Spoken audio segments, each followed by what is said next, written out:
elite. Now you can see why. They start becoming a cancer in society. Are there not major corporations and CEOs of the couple of hundred corporations in the world that are now holding maybe 60, 70, 80% of the entire world's wealth while people are starving? Is that not the case? Right? And this is the new version of that, but this has always existed in some way, shape, or form, right? And when that reaches a tipping point, revolutions happen and a new cycle begins. So when Allah says, "Alam nuhlik al-awwalin, thumma nutbi'uhum al-akhirin, kadhalika naf'alu bil mujrimin," it's when people become a certain level of mujrim, then this is what happens next. You know, Jawad and I were discussing. He was telling me about some Vice documentary he saw about people that work on yachts. You know, those big rich people yachts, and some guy who works in the hotel industry, and they were both talking about it's the worst when the super rich come to the hotel or the super rich take the yacht, right? Because the super rich, when they come, there are no rules.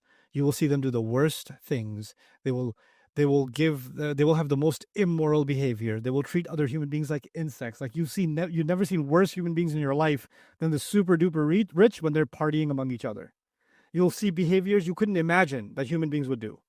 And that's their normal. That's their normal when they're let loose, right? So when by the time that looks like anybody would see that and say, mujrimin. Anybody would see that and say that. The Quran uses two words for these people, mujrimin and mutrafin also. Mutrafin, people that are drowned in luxury. People that are oh my God, my helicopter's late. Like those people, right? So this mentality leads to destruction, and Allah is saying there's a cycle, and when you hit that cycle, your own wealth, your own luxury becomes the reason you got destroyed. It leads to your own destruction. So this is alam nuhlik al-awwalin thumma nutbi'uhum al-akhirin. And then when he says waylun yawma idhil mukaththibin, it's kind of tied to this reality now, especially those at the top of those societies that fell. The ultimate wail falls upon them. So there's a connection now. Also, waylun yawma idhil al-mukaththibin was about Judgment Day, right? But when these nations get destroyed, they get a taste of that wail even in this life. So it now starts having a double meaning in the akhirah and in this life when they experience that. Okay. So now we get to this really heavy question. There was about the nations that rise and fall, or the nations against the prophets who got annihilated. Those were the two interpretations. But now Allah says, Alam nakhluqkum min ma'in mahin. Didn't we create you from weak liquid, from weak water? That would be a raw translation. Didn't we make you from weak water? The first thing you'll notice here is we're coming back to you. We're coming back to the word you. The previous ayah said, we destroyed the earliest ones and we will make others follow in the same path, because that's how we deal with criminals. Who was the next ones that are going to follow in the same path? The Quraysh.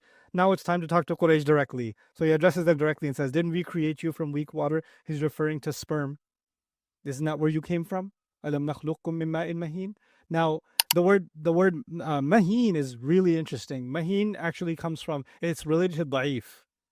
So, amhan al-rajul ad'afahu, like to weaken somebody. They used to use the word mahin for a horse that couldn't impregnate anymore.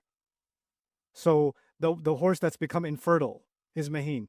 Allah uses the word for infertile to describe the pregnancy, which is odd, because you would use the word fertile for pregnancy. Allah is using the word infertile for pregnancy, as if to say even what is sitting inside the womb of the to-be mother isn't itself capable of doing what it does. It's too weak. Allah is the one who gives it the power to produce life. Alam nakhluqkum min ma'in mahin. The water itself was weak. And there's another important consideration here when Allah says this. The Arabs were very proud of their heritage, what nasl they come from, who my father was, who my father's father was, who our tribe was. Every poem began with the atlal, and then it began talking about their fathers, right? كَذِكْرِكُمْ آبَاءَكُمْ أَوْ أَشَدَّ ذِكْرًا in the Quran. And Allah says, let me tell you something about your fathers, weak water. That's pretty insulting, isn't it?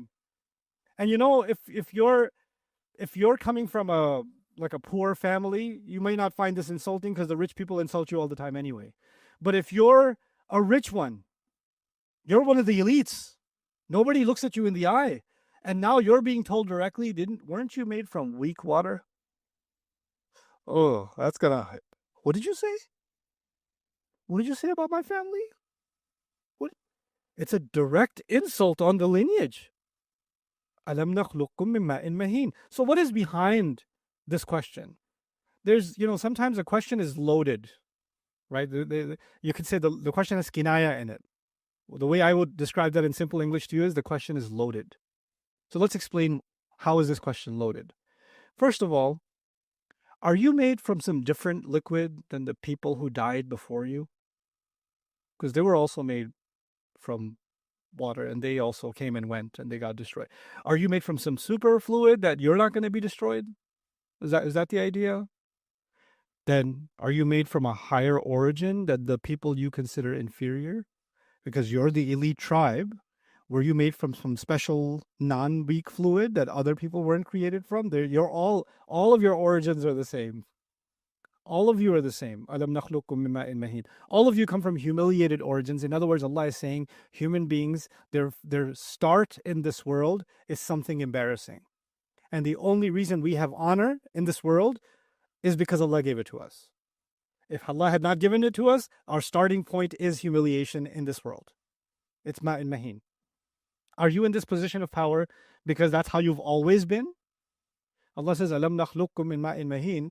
So you think you're so powerful and so rich and nobody can look you in the eye and nobody can question your leadership. And were you always like this? No, I've always been. Really? Even when you were inside your mom, you were like this? It was so powerful? I want you to use your imagination a little bit for a second. There was a time when I and you, everybody in this room, was somewhere inside our mother's belly. And actually, at some point, she didn't even know we were there. My mom didn't know I was there, but I was there. Okay? Lam yakun shay'an madhkura. You weren't even something worthy of being mentioned. In fact, even your mother who loves you so much, to her, you didn't exist. You were nothing. And you were inside her and you were nothing to her. She had no emotional attachment to you, and she had no love for you, and she had nothing. And now we're inside, there was this little drop, and we start to form.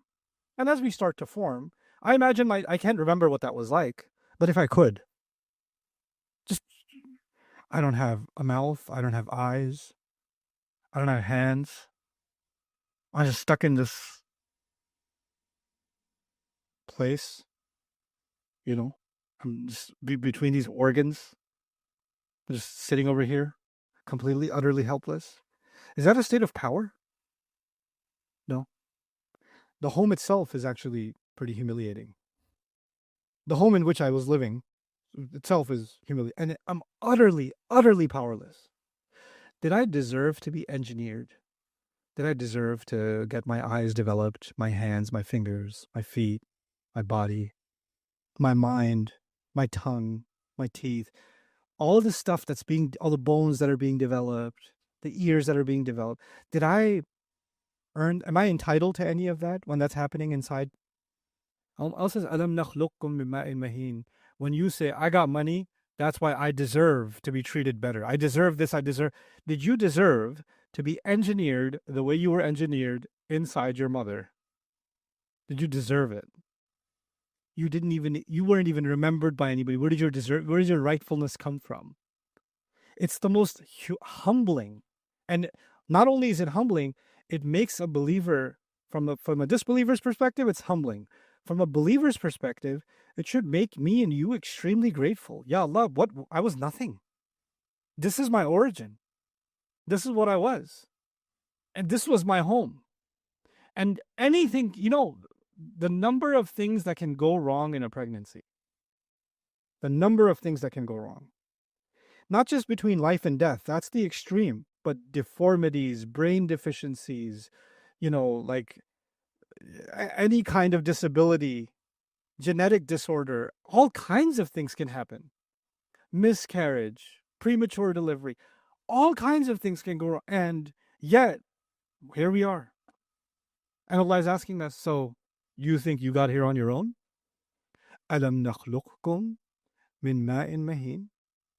And after asking this question, isn't it true that this is kind of a strange thing. It's like we didn't have a life. We weren't alive. And Allah started creating us out of death. We didn't have an existence, and Allah brought us to life. So we were resurrected. We were created and brought to life. If the question in the surah is about being brought back to life, it's as if Allah is saying, didn't I already do that to you?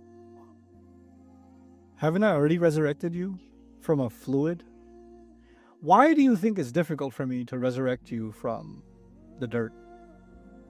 It's just a continuation of the same phenomenon. So alam nakhluqkum min ma'in mahin. Hey guys, you just watched a small clip of me explaining the Quran in depth as part of the Deeper Look series. Studying the Quran in depth can seem like a really intimidating thing that's only meant for scholars. Our job at Bayyinah is to make deeper study of the Quran accessible and easy for all of you. So take us up on that challenge. Join us for this study, the Deeper Look of the Quran, for this surah and many other surahs on BayyinahTV.com under the Deeper Look section.